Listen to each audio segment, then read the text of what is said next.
Hello बच्चों, let's read this question. The question says read the given statements and mark the correct option. Statement first: when a bicycle is in motion, the force of friction exerted by the ground on the two wheels are always in the forward direction. Statement second: the friction force acts only when the bodies are in contact. Option first: both statement first and second are true, and statement second is the correct explanation of statement first.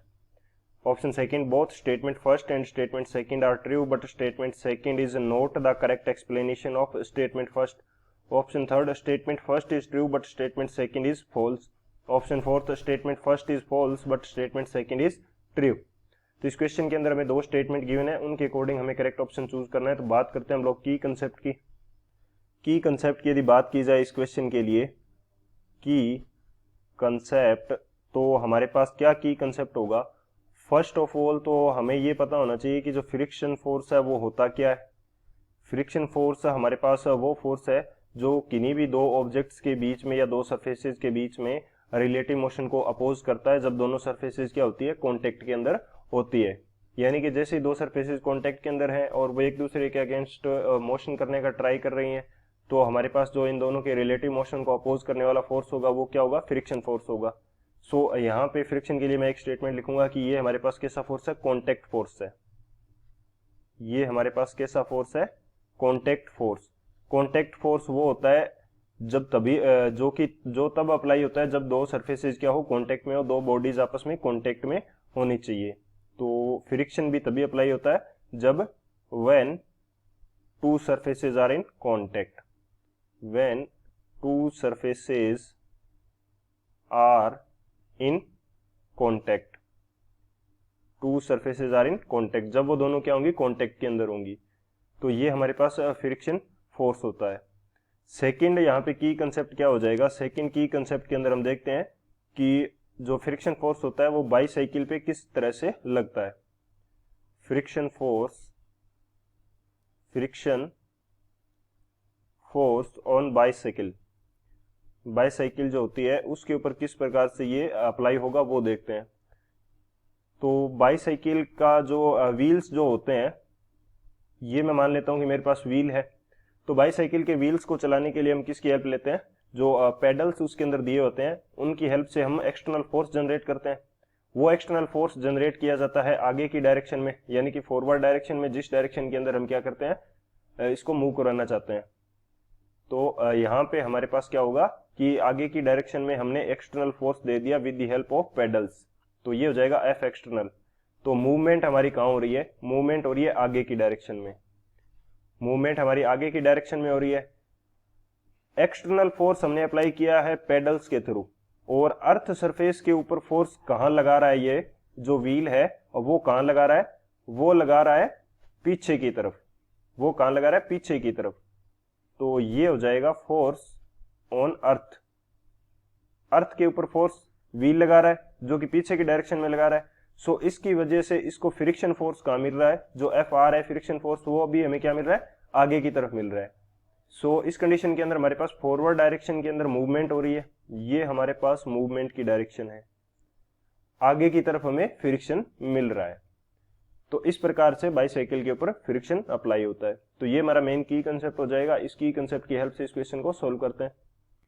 Solution की यदि बात की जाए तो solution क्या होगा, हमारे पास एक कंडीशन हमने देख ली, जब हम एक्सटर्नल फोर्स यानी कि पेडल के थ्रू फोर्स अप्लाई कर रहे हैं. पेडल के थ्रू हमने फोर्स अप्लाई इसके ऊपर जो साइकिल है उसके ऊपर अप्लाई किया. लेकिन साइकिल तो तब भी मूव कर सकती है जब हमारे पास हम पेडल नहीं लगा रहे हैं या पेडल के द्वारा एक्सटर्नल फोर्स नहीं दे रहे हैं. पेडल के द्वारा एक्सटर्नल फोर्स हमने नहीं दिया, तो एफ एक्सटर्नल हमारे पास क्या हो जाएगा, उस टाइम पे जीरो हो जाएगा. लेकिन बाईसाइकिल मोशन में होगी किसके कारण, इनर्शिया के कारण. क्योंकि पहले हमने फोर्स दिया था लेकिन बाद में बंद कर दिया, तो भी वो मूव कर रही है.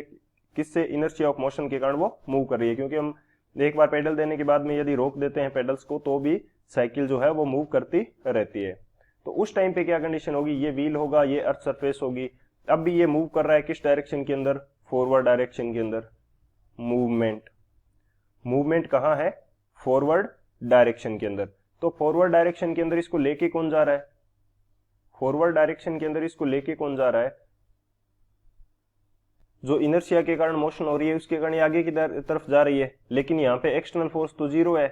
हम पेडल के थ्रू कोई भी ऐसा एक्सटर्नल फोर्स नहीं दे रहे हैं जिसकी वजह से ये जो टायर है वो अर्थ सरफेस के ऊपर हमारे पास क्या कर सके, फोर्स जनरेट कर सके। यहाँ पे इसको पीछे की तरफ मूव करवाने के लिए या फिर इसकी जो मोशन को रोकने के लिए फ्रिक्शन फोर्स कहाँ लगता है, पीछे की तरफ लगता है। क्यों? क्योंकि फ्रिक्शन का वर्क क्या होता है, जो दो सरफेसेस कांटेक्ट में होती है उनके बीच का जो हमारा रिलेटिव मोशन जो हो रही है उसको अपोज करना, उसको अपोज करने का इसका क्या है, हमारा मेन टारगेट है। सो पहले केस के अंदर हमने देखा कि हम एक्सटर्नल फोर्स अप्लाई करवा रहे थे किसके थ्रू, पेडल्स के द्वारा, और वो एक्सटर्नल फोर्स हमारा टायर जो था, जो व्हील था, वो अर्थ सरफेस के ऊपर पीछे की तरफ दे रहा था। लेकिन यहाँ पे इस कंडीशन के अंदर कोई भी एक्सटर्नल फोर्स है नहीं, तो इसकी जो आगे की तरफ मूवमेंट हो रही है उसको रोकना स्टार्ट करेगा क्या, फ्रिक्शन। तो फ्रिक्शन कहाँ पे लगेगा, पीछे की डायरेक्शन के अंदर लगेगा।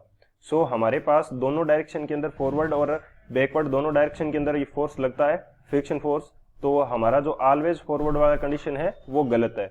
सो हमारा स्टेटमेंट फर्स्ट जो है वो इनकरेक्ट है। स्टेटमेंट सेकंड के अंदर हमें दे रखा है कि जो फ्रिक्शन फोर्स होता है वो कॉन्टेक्ट फोर्स होता है, तो वो हमारा करेक्ट है। एक बार फिर से चेक कर लेते हैं हम।